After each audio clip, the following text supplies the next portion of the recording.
啦，大家好，我係阿 Jo， 我係今屆香港特區中央獅子會嘅會長。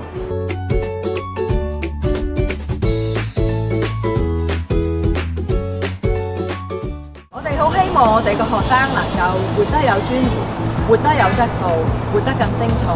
終極目標咧就係希望提升佢哋嘅生活質素。我哋嘅校訓係明辨敏行，榮神愛人。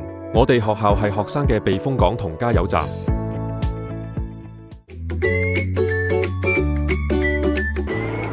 10月3號，新都城中心約定你。